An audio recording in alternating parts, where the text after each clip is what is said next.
Hello दोस्तों, स्वागत है आप सभी का एक नए पावरफुल धमाकेदार वीडियो में। दोस्तों, आज की इस वीडियो में हम सभी जन देखने वाले हैं पाप करने वाले कृपया करके सावधान हो जाएं, क्योंकि प्रभु यीशु मसीह बहुत जल्द आ रहे हैं। प्रकाशित वाक्य की पुस्तक 3 अध्याय 3 पद से 6 पद तक। इसलिए स्मरण कर कि तूने कैसी शिक्षा प्राप्त की और सुनी थी। मेरे प्रिय भाई बहनों, आप उस दिन को याद कीजिए जिस दिन आपने अच्छी शिक्षा अपने दासों से प्राप्त की थी और अपने जीवन में वचन उतारना शुरू कर दिया था और उसमें बना रहे और मन फिरा। मेरे प्रिय भाई बहनों, आप उन वचनों में बने रहते थे, आज आप भटक गए हैं। मेरे प्रिय भाई बहनों, परमेश्वर यीशु मसीह अभी भी आपसे बहुत लव करता है, बहुत प्रेम करता है। इसीलिए परमेश्वर आपसे बार बार कहता है, मेरे प्रिय भाई बहनों, आप सभी मन फिरा लीजिए, क्योंकि प्रभु यीशु मसीह बहुत जल्द आ रहे हैं। इसलिए परमेश्वर आगे कहता है, यदि तू जागृत ना रहेगा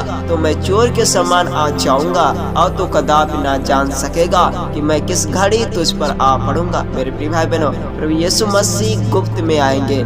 आप उस दिन को, आप उस घड़ी को नहीं जानते। किस दिन प्रभु यीशु मसीह हम सभी भाई बहनों को, विश्वासी जनों को लेने के लिए आएंगे। मत्ती की पुस्तक 24 अध्याय 43 पद से 44 पद तक। परंतु ये जान लो कि यदि घर का स्वामी जानता होता कि चोर किस पहर आएगा तो जागता रहता और अपने घर में सेंध ना लगने देता। मेरे प्रिय भाई बहनों, परमेश्वर यीशु मसीह एक उदाहरण के तौर पे यहाँ बिल्कुल साफ साफ बता दिया है। यदि घर का मुखिया जानता होता कि चोर किस पहर आएगा, किस दिन आएगा, किस घड़ी पे आएगा, तो जागता रहता और अपने घर में चोरी कभी नहीं होने देता।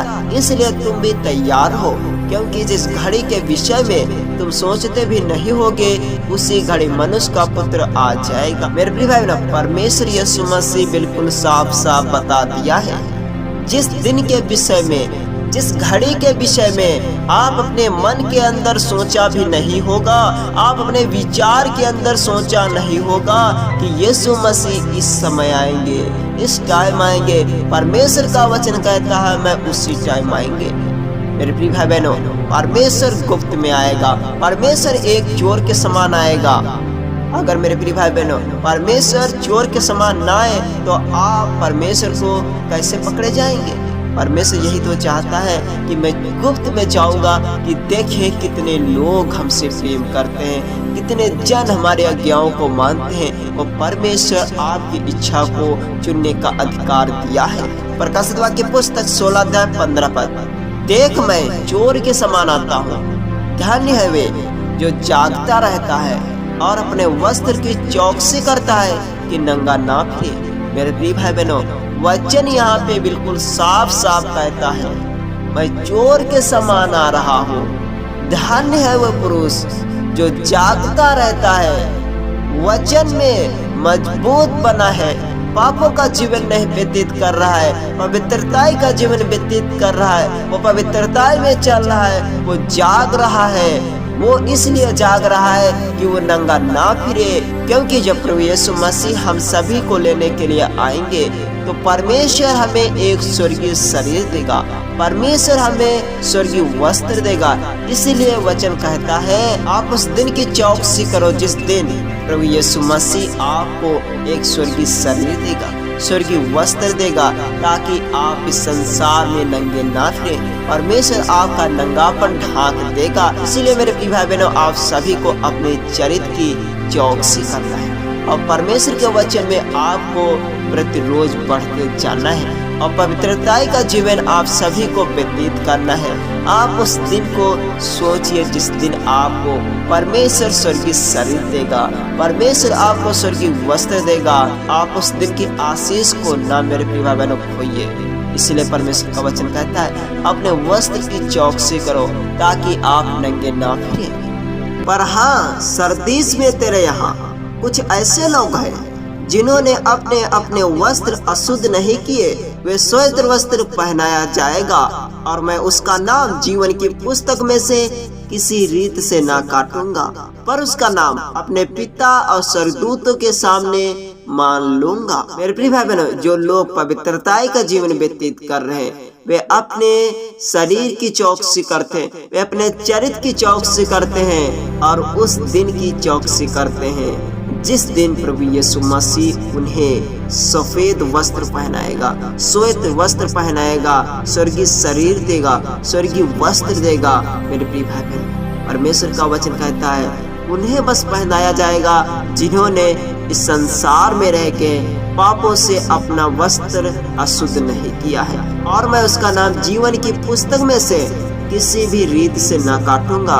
उसका नाम अपने पिता और उसके दूतों के सामने मान लूंगा। मेरे प्रिय भाई बहनों, मत्ती की पुस्तक 10 अध्याय 32 पद में मेरे प्रिय भाई बहनों कुछ इस प्रकार से बताया गया है, जो लोग मनुष्य के सामने मुझे इनकार करेंगे, मैं उन्हें अपने स्वर्गीय पिता के सामने इनकार कर दूंगा। निर्गमन की पुस्तक 32 अध्याय 33 पद, यहोवा ने मूसा से कहा, जिसने मेरे विरुद्ध पाप किया है उसी का नाम मैं अपनी पुस्तक में से काट दूंगा। मेरे प्रिय भाई बहनों, परमेश्वर बिल्कुल साफ साफ कहता है, जो लोग मेरे खिलाफ हमेशा पाप करते हैं और करते रहेंगे, मैं उनका नाम जीवन की पुस्तक में से काट दूंगा। भजन संहिता की पुस्तक 69 अध्याय 28 पद, उसका नाम जीवन की पुस्तक में से काटा जाए और धर्मियों के संग लिखाना जाए। मेरे प्रिय भाई बहनों, धर्मी और अधर्मी का मेल जोल कभी नहीं हो सकता है, ज्योति और अंधकार की संगति कभी नहीं हो सकती, क्योंकि मत्ती की पुस्तक बिल्कुल साफ साफ कुछ इसी प्रकार से बताती है। फिर मैंने छोटे बड़े सब मरे हुओं को सिंहासन के सामने खड़े हुए देखा। ये कौन देख रहा है? यूहन्ना दर्शन में। और पुस्तकें खोली गई और फिर एक और पुस्तक खोली गई, अर्थात जीवन की पुस्तक, और जैसा उन पुस्तकों में लिखा हुआ था वैसे ही उनके कामों के अनुसार मरे हुओं का न्याय किया गया। समुद्र ने उन मरे हुओं को जो उसमें थे दे दिया, और मृत्यु और अधोलोक ने उन मरे हुओं को उनमें से दे दिया, और उनमें से हर एक के कामों के अनुसार उनका न्याय किया गया। मृत्यु और अधोलोक की आग की झील में डाले गए। ये आग की झील दूसरी मृत्यु है, और जिस किसी का नाम जीवन की पुस्तक में लिखा हुआ ना मिला वो आग की झील में डाला गया। जिसके कान हो वो सुन ले कि आत्मा कलीसियाओं से क्या कहता है। मेरे प्रिय भाई बहनों, सबसे जरूरी बात यहाँ पे समझने वाली है कि हमारा न्याय होगा या नहीं। मेरे प्रिय भाई में आपको बताते हैं, जो लोग यीशु मसीह पे विश्वास करते हैं उनका न्याय नहीं होगा। जो लोग यीशु मसीह पे विश्वास नहीं करते हैं, इस संसार का जीवन बिताते हैं, प्रभु यीशु मसीह को ग्रहण नहीं किया है, उनका न्याय होगा। श्वेत सिंहासन के सामने उन सभी छोटे बड़े को खड़ा होना पड़ेगा। जो लोग समुद्र में वे सब उन्हें दे दिया जाएगा। वे सभी जन जिंदा हो जाएंगे। देने का मतलब ये है वे सभी जन जिंदा हो जाएंगे और उनको श्वेत सिंहासन के सामने खड़ा होना पड़ेगा। और मेरे प्रिय भाई बहनों, जो लोग जैसा काम किया है वैसा उस पुस्तक में नोट होगा। उसी प्रकार से हर एक जन को न्याय दिया जाएगा। और उसके बाद में, क्योंकि उनका नाम तो जीवन की पुस्तक में लिखा हुआ नहीं होगा, उनको अनंत काल के लिए दूसरी मृत्यु में डाल दिया जाएगा, जहाँ मेरे प्रिय भाई बहनों रोना और दांत पीसना होगा। ये दूसरी मृत्यु होगी, जहाँ अनंत काल तक वे मौत मांगेंगे, फिर भी उन्हें मौत नहीं मिलेगी। वहाँ की आग कभी नहीं बुझने वाली, ना वहाँ के कीड़े कभी मरने वाले। वे हमेशा उनको चुप चुप के काटा करेंगे और वे हमेशा अनंत काल के लिए नरक में तड़पते रह जाएंगे। आशा करते हैं वीडियो आपको पसंद आया होगा। इस वीडियो को कृपया करके लाइक कर दीजिए और अपने कमेंट बॉक्स में राय जरूर देना।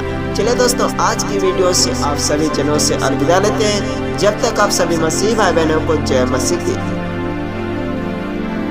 दोस्तों, अगर आपको ये वीडियो पसंद आए तो वीडियो को लाइक करें, सब्सक्राइब करें और इस घंटे को बजाय ऑल प्रेस करें हमारी वीडियो सबसे पहले देखने के लिए।